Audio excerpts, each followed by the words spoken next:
Hey everyone, Meidan here. Welcome back to the channel. Every watch I built has a story, and this one begins in the world of tech law. Daniel Rozensweig isn't just a friend. He is the founder of DBR Tech Law, a firm that helps innovators, startups, and tech companies protect what they create. Dan works with precision, detail, and a knack for making every piece fit perfectly. So when it came time to build him a watch, I had to reflect that same philosophy. On the dial, the DBR Tech Law logo, a subtle nod to his craft, set right into the heart of the watch. Alright, let's install the dial. Locking it onto the movement.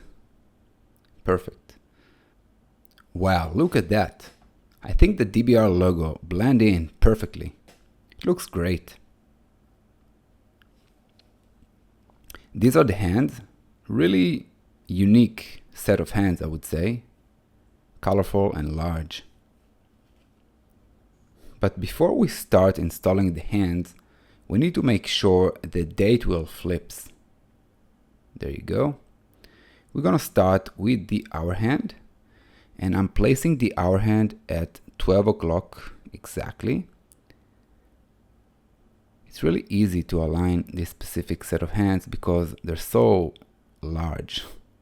So it's quite easy. It makes my life much easier. This is the hand press tool, and I will use that tool to install the hand. All we gotta do is press it down and push it forward. Don't push it too hard. It looks good from every angle.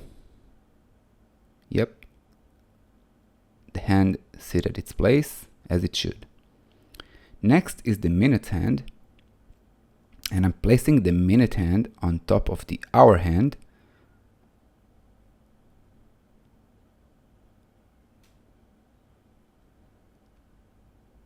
Again, I'll use the hand press tool. Just make sure the hands are not touching each other. And it looks perfectly fine. The other side as well. It looks very good. Now I'm using the Rodico for grabbing the second hand. This is the most difficult hand to install. So we need to place it on that pin and gently press it down without breaking the pin. Perfect. Let's check for pulse, and we have pulse. It is working. Now let's position the hands one on top of the other. And let's check the gaps between the hands.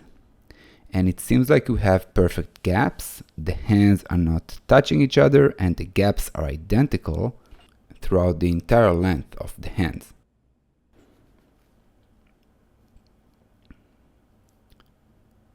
It looks really good. Alright, now let's make sure that the hands are touching base at 12 o'clock and the date wheel flips at the same time. We can have a minor deviation of up to 5 minutes, which is normal. Oh, that's perfect. We just had like a 20 seconds, maybe 30 seconds deviation. It's really, really good. All right, flipping the watch. And we need to take out this temporary stem. So let's do that. And the stem is out. Flipping it again. All right, that's our case. It's a very unique case. I think it's the first one I'm making using this case. Nice combination of polished and brushed, but the most special thing about this case is the chaptering. It's a rotating chaptering. My favorite part, peeling off the protective sticker. We have one at the front and another one at the back. Let's open up the case. 4 little screws.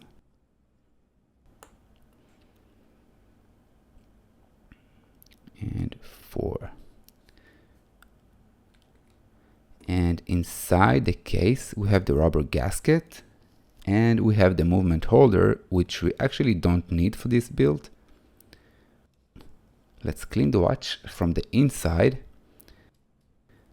I'll use all 3 stages. If you know my builds, you know the 3 stages. You gotta keep it clean, and look at that. No dust, no dirt, perfectly clean. And that's exactly how you want it. Clean up the dial. It's a black dial and it catches dust really quick. Alright, let's case this watch. When you case a watch, always be gentle because you don't want to scratch the dial.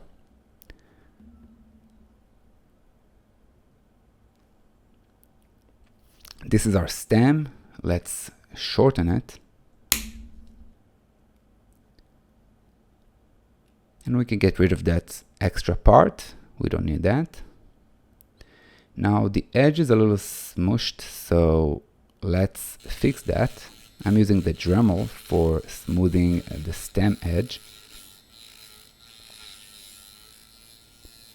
Makes my life really easy. Let's get the stem into the crown.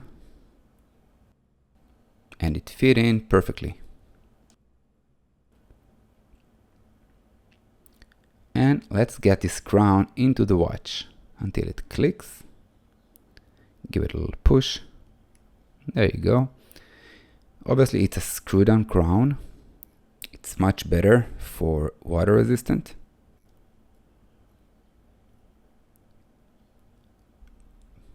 You do not want to have a large gap between the crown and the case. Lubricating the rubber gasket. This will help us keep the watch sealed for water and dust, but also it will extend the lifespan of the gasket. Now I'm placing the gasket back into its socket. Don't forget to clean the back as well. This is a transparent back, and again, I'm going through all 3 stages. I want that back to be perfectly clean. Beautiful. Now let's close this watch. Those 4 little screws going back to their place. 2, 3, and 4. Now let's tighten the screws. Just be careful not to damage them, because it's going to be a real pain to get them out if you do. And wow, look at that. This is really something, isn't it? That's it for today. I hope you guys enjoyed the video. Please like and subscribe, and I'll see you at the next build.